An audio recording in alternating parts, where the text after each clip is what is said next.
To my left and to my right are Jaboticaba trees. These are one of the prime trees.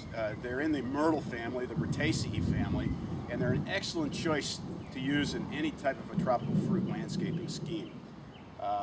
You can see these trees here are probably about 15 to 20 years old.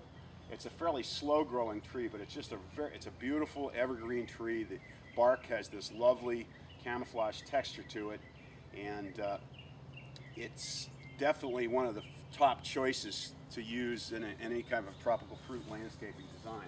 There's different types of Jaboticaba. There's a yellow Jaboticaba, there's the purple Jaboticaba, and there's a white Jaboticaba. And we'll be looking at some other types of trees in the Myrtle family that are similar in nature to the Jaboticaba here next. You notice the leaf on the yellow Jaboticaba is slightly larger than the leaf on the regular Jaboticaba. These make a nice complement to each other. They can be used in a mixed landscape design. You can see it's not a very large tree. The only real difference between this and the regular purple Jaboticaba is the fruit is a yellow. Also a very good tasting fruit, but a superb choice in any type of a small yard landscaping design, because these trees don't get very big, and they're bushy, they're leafy, they can be used as a screen, they can be used in a hedge, a lot of different uses, or as a specimen tree. Now we're going to look at some of the other interesting trees in the Myrtle family, which is probably one of the larger families of tropical fruit trees that you can use in landscaping. We have here two more examples of trees in the Myrtle family. On my right is a Zyzigium jambos. This is a rose apple tree. It has kind of a unique characteristic. The fruit tastes like a rose smells. Very pretty trees. The only problem with this type of tree is they get very large, but when these trees are in bloom, they flowers are these huge balls of white stamen. Very, very attractive tree. They're good as a specimen tree, but you have to be careful because these trees will get quite large. On my left is the Zyzigium cuminii. This is the jambalon plum. This is used quite extensively in Florida landscapes.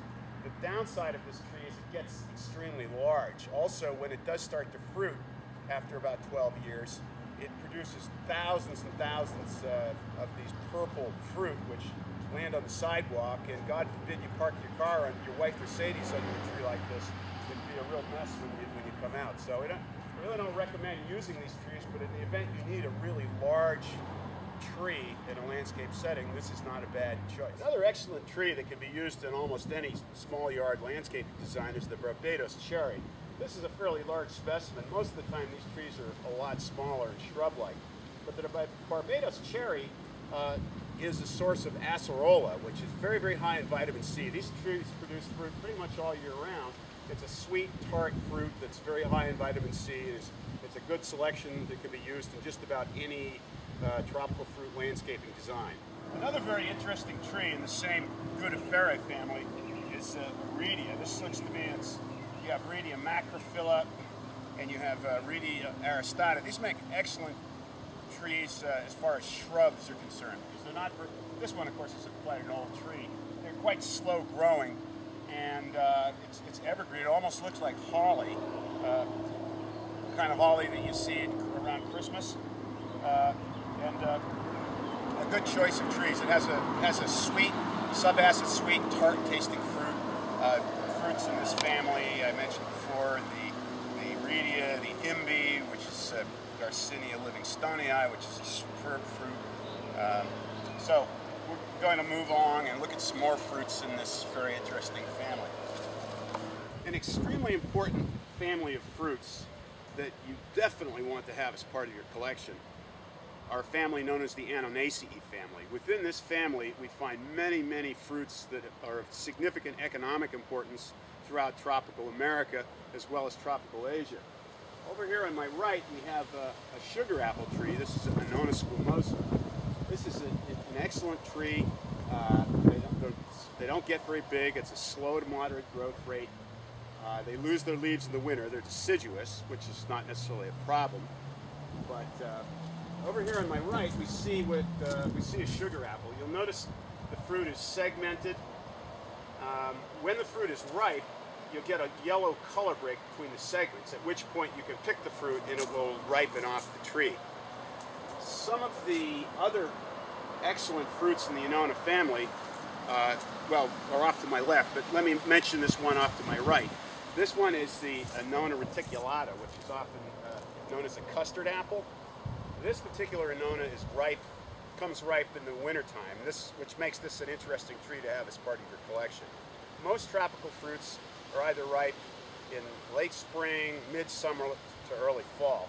And so it is nice to be able to go out in January and February and get these fruits. The fruits get fairly large.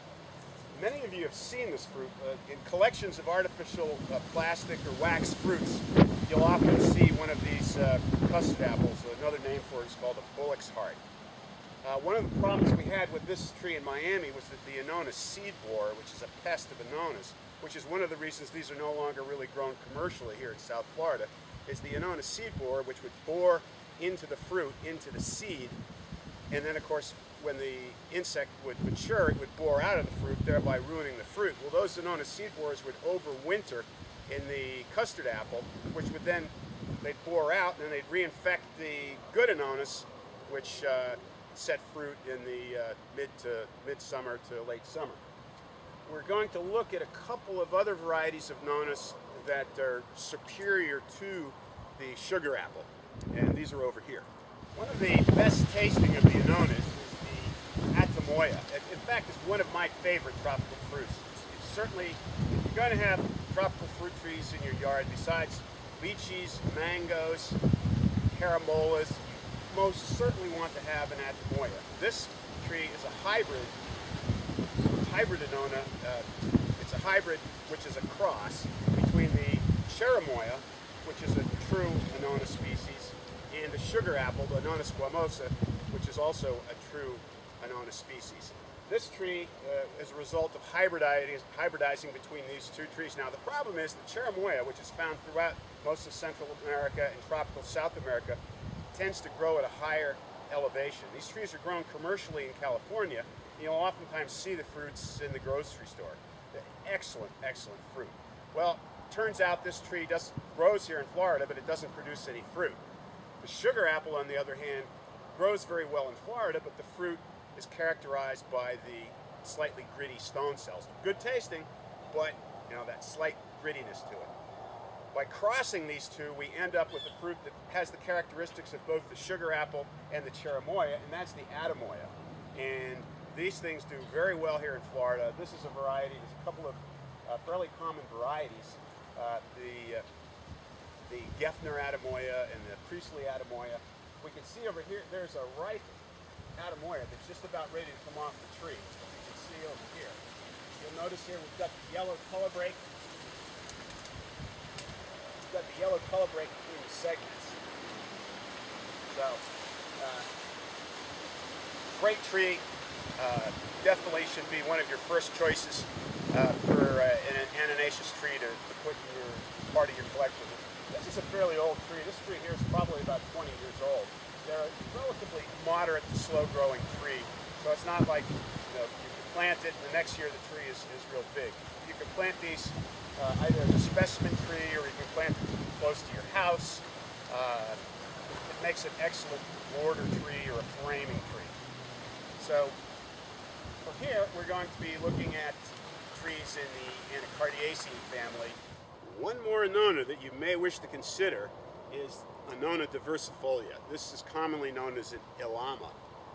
It's called diversifolia because the foliage is diverse. You have small leaves, you have long leaves. It's a cross.